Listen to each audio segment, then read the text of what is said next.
আপা, দেখি আপনার ঝুড়িতে টাটকা টাটকা লাউ, মূলা, পটল সবই আছে। এই লাউটা তো বেশ বড়সড় মনে হচ্ছে। বলেন তো, সত্যি সকালে ক্ষেত থেকে কেটে এনেছেন তো? হ্যাঁ বাবু, আমি ভোরে উঠেই ক্ষেত থেকে লাউ কেটে হাটে এনেছি। গায়ে এখনো শিশির লেগে আছে। একবার রান্না করলে বুঝবেন টাটকা জিনিস কাকে বলে। ভালোই তো শোনাচ্ছে, কিন্তু দামটা শুনলে তো ক্রেতার জ্ঞান হারিয়ে যায়। বলেন তো, কত টাকা নিচ্ছেন কেজি? দাম খুব বেশি না বাবু, মাত্র ৫০ টাকা কেজি। তবে আমার খরচ আছে, পরিশ্রম, বাঁশকাঠি, সার সবই তো লাগে, তাই এর নিচে দেওয়া সম্ভব নয়। আহা আপা, আমি তো প্রায় প্রতি হাটেই আপনার কাছ থেকে কিনি। এবারও কিনব ঠিকই, তবে আমার জন্য একটু ছাড় দেন না। ক্রেতা বিক্রেতা সম্পর্কটা তো কেবল টাকার না, আন্তরিকতাও লাগে। যেহেতু আপনি নিয়মিত আসেন, তাই বিশেষ ছাড় দিলাম। আপনার জন্য ৪৫ টাকা কেজি রাখছি, কিন্তু আর কমাবেন না। এটা আমার লাভ একেবারেই থাকবে না। ৪৫ টাকায় এখনও একটু বেশি মনে হচ্ছে। আমি যদি ৩ কেজি নেই, তাহলে ৪০ টাকায় দেন, না হলে অন্য দোকান দেখতে হবে। আরে বাবু, ৪০ টাকায় দিলে তো আমি লোকসান গুনব। এখন বাজারে সবজির দাম এমনিতেই বেশি। তবে আপনি চাইলে ৪২ টাকায় দিয়ে দেব, শুধু আপনার জন্য। তাহলে তো মনের মতো হলো। ৪২ টাকা কেজি ধরুন, আমি ৩ কেজি নিলাম। আজকের রান্না হবে একেবারে জম্পেশ। ঠিক আছে বাবু, তবে মনে রাখবেন, আপনাদের মতো যদি সবাই এত দামাদামি করে, তাহলে আমাদের জীবিকা চলা কঠিন হয়ে যাবে। যাই হোক, আপনি নিয়মিত আসেন বলেই রাজি হলাম। আচ্ছা আপা, রাগ করবেন না। আসলে বাজারে একটু দামাদামি না করলে হাটের মজা পাওয়া যায় না। আপনি দেন, আমি এখন অন্য সবজিও দেখে নিই। আরে ভাই, দূর থেকেই দেখি আপনার দোকানে অনেক রং বেরঙের ফল সাজানো আছে। একদিকে কমলা, অন্যদিকে পেয়ারা, আবার নারকেলও রেখেছেন। বলুন তো, আজ কোন ফলটা সবচেয়ে টাটকা আর মিষ্টি? ভাই, আমার সব ফলই টাটকা, তবে এই কমলাগুলো আজ সকালে ঢাক থেকে এনেছি। খেতে একেবারে মধুর মতো মিষ্টি, একবার খেলে আঙুল চাটতে হবে। কমলা ভালোই তো দেখাচ্ছে, কিন্তু অনেক সময় দেখি বাইরে থেকে সুন্দর, খেতে আবার টক বের হয়। আপনারটাও যদি সেই রকম হয়, তাহলে তো মায়ের বকা খেতে হবে। আরে না ভাই, আমি মিথ্যা বলি না।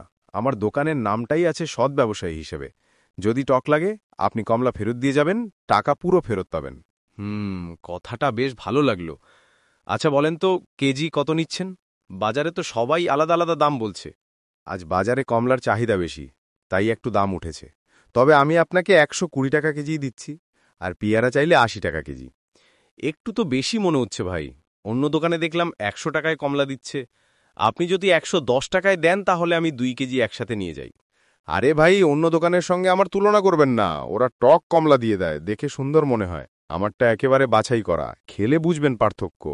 তবুও আপনি যেহেতু একসাথে ২ কেজি নিচ্ছেন, ১১০ টাকায় দিলাম।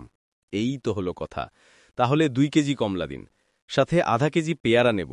আমার ছোট ভাই পেয়ারার ভক্ত, না নিলে ঝগড়া করবে। ঠিক আছে ভাই, আপনার জন্য পাকা পেয়ারা বেছে দিলাম। মনে রাখবেন, একবার খেলে আবার আমার দোকানেই আসবেন। আমি শুধু ফল বিক্রি করি না, আমি চাই গ্রাহক খুশি থাকুক। এই যে ভাই, আপনার ঝুড়িতে দেখি বেশ বড়সড় ইলিশ আর কাতলা সাজানো আছে। একটু ভালো করে দেখান তো, কোনটা টাটকা হবে। আমি চাই এমন মাছ যেটা ভাজলে ঘরে সুগন্ধ ছড়িয়ে পড়বে। ভাই, আপনি একেবারে ঠিক জায়গায় এসেছেন। এই ইলিশটা গতকাল পদ্মা থেকে উঠেছে, আজ ঝরছে দেখেন, চোখ লাল টকটকে।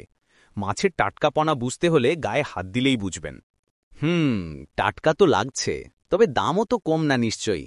বলেন তো, এই ইলিশটার কেরি কত নিচ্ছেন? আমার হাতে কিন্তু টাকাও সীমিত আছে। ইলিশের বাজার এখন বেশ চড়া, তবে আমার কাছে আসছেন বলে আপনাকে ১২০০ টাকা কেজি বলছি। বাজারে গেলে দেখবেন ১৩০০ টাকার নিচে কেউই দিচ্ছে না। আহারে ভাই, এত দাম হলে তো সংসারে ঝামেলা হবে। আমি তো ভেবেছিলাম ১ কেজি নেব, এখন মনে হচ্ছে আধা কেজি নিলেই চলবে। ১০০০ টাকায় দিলে আমি নিতাম। না না ভাই, এত কমে দেওয়া সম্ভব না। আমার খরচ, ভাড়া, জালের দাম সব মিলিয়ে লোকসান হবে। তবে আপনি যেহেতু প্রথম ক্রেতা, ১১৫০ টাকায় দিতে পারি। শোনেন ভাই, আমি কিন্তু নিয়মিত এই হাটে আসি। আপনার কাছ থেকে আগেও একাধিকবার মাছ নিয়েছি, এবারও নিতে চাই। তবে একবারে দামাদামি ছাড়া কেনাকাটা করলে মজাই থাকে না। ১১০০ টাকায় চুক্তি করি, কি বলেন? আপনার কথা সত্যি ভাই, হাটে একটু দামাদামি না হলে রং রসই থাকে না। আচ্ছা, ১১০০ টাকায় দিলাম। তবে মনে রাখবেন, এর চেয়ে টাটকা ইলিশ আর কোথাও পাবেন না। ঠিক আছে ভাই, তাহলে 1 কেজি মেপে দেন। আজ স্ত্রীকে চমকে দেব। ঝোল দিয়ে রান্না করলে পুরো পাড়ায় ঘ্রাণ ছড়িয়ে পড়বে। এই তো হলো কথা। আপনি নিয়ে যান, আর যদি মাছ খেয়ে ভালো না লাগে তাহলে আবার এসে আমাকে বলবেন। আমি শুধু ব্যবসা করি না, গ্রাহকের মন জিততে চাই।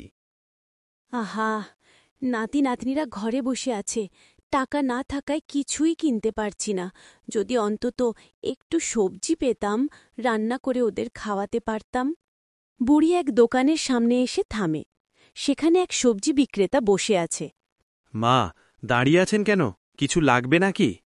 বাবা, নিতে তো চাই, কিন্তু পয়সা নেই, তাই শুধু তাকিয়ে তাকিয়ে দেখি। কি বলেন মা? আপনার মতো মায়েরা তো আমাদের আশীর্বাদ। টাকা লাগবে না, এই লাউ আর কিছু শাক আপনি নিন, এটা আমার পক্ষ থেকে উপহার। না বাবা, বিনা দামে নিতে লজ্জা লাগে, তবুও তোমার দয়া মনে রাখব সারা জীবন। আল্লাহ তোমার দোকানে বরকত দিক। আহা মা, আপনি খুশি থাকলেই আমার বরকত হবে।